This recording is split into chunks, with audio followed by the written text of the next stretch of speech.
Hello everyone, my name is Arun. Welcome to another video on label encoding. So label encoding is a popular method to convert a categorical values into a numerical values based on alphabetical ordering. So let's get started. I am importing my pandas library to read my dataset. Import pandas as pd.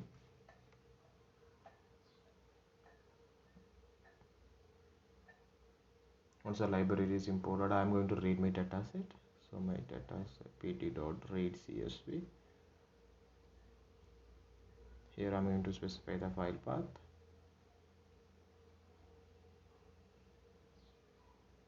So you can take a look at my dataset right now.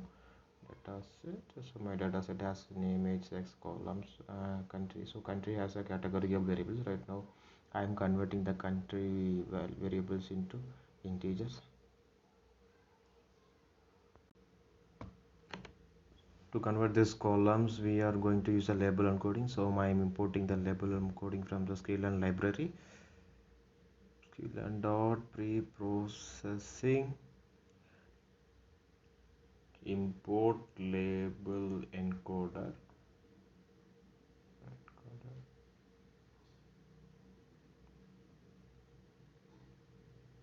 So now I am assigning the label encoder to the LG variable. Label encoder.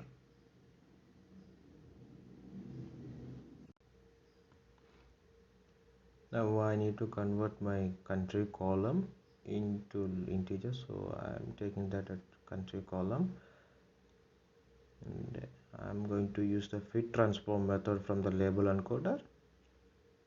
So I am here specifying form. So I am here specifying my column name, dataset. Column name is country. COUNTRY.